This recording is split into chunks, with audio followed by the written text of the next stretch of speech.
Can you hear me? Yes, sir. Let's leave aside Christianity and historical examples for a second. All night you guys have been grappling with issues like morality and, what is right, what is wrong, and meaning. But my question is simply, why are you so afraid of subjective moral reasoning? I mean, do you think that we're all just going to start raping and pillaging just because we don't have a book to tell us what to do? I mean, are you afraid of that? Like, I'm not, because that's not going to happen. And Nazis were bad, but there were Christian Nazis and there were atheist Nazis. So I don't see, what are you so afraid of? Do you lock your door at night? Yeah. Sure.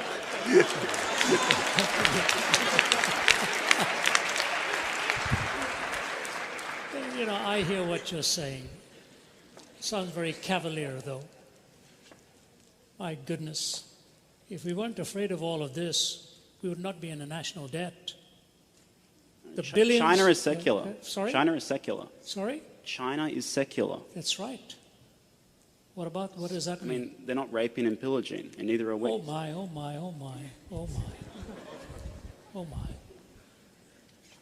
Have you read what happened during the Red Guards Rebellion? Have you read what happened during the Boxer Rebellion?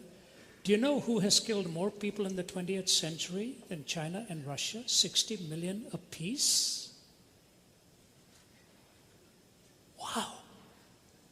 It makes the Holocaust seem tame. The 20th century became the bloodiest century in history. And the reason it became the bloodiest century in history, I can see, is you could just see the weapons of our warfare were piling up and there was no guiding principle to take us anywhere. Now, in a perfect world, yes, we don't need to be afraid. Have you seen what happens in our courts of law, where people supposedly love each other and all that comes about in hate and vitriol and damage? I don't think the question is fairly stated as what are you afraid of. I'm just saying it is basically unlivable.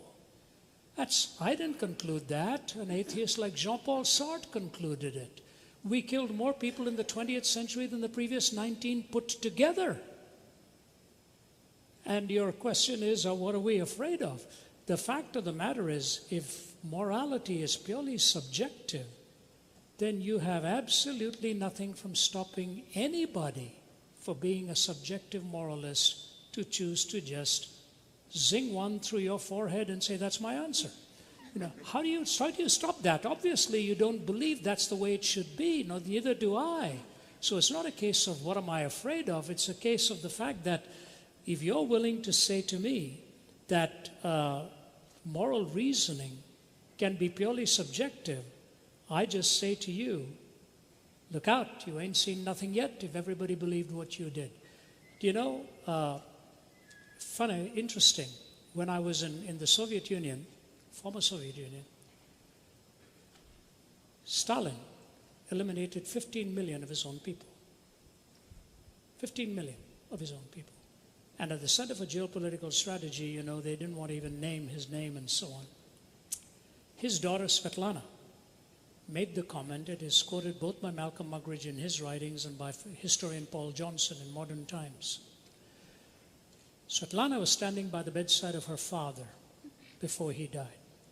She said the last thing he did was clench his fist toward the heavens one more time, put his head back on the pillow, and he was gone.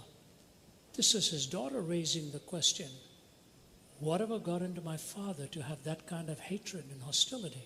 And when 15 million were killed of his own people, it is interesting that the faculty members and the general who chatted with me there, my wife will tell you, sat around the table with tears in his eyes when he watched what had been done to his own country by his own leadership. So subjective morality would be very good if we all wanted to be nice people and live around each other without any fear of each other.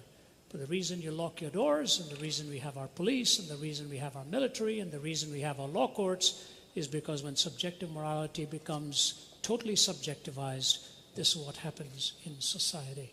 So it's a great idea, but I hope nobody absorbs it. Thank you. We go on to the next one there. Thank you.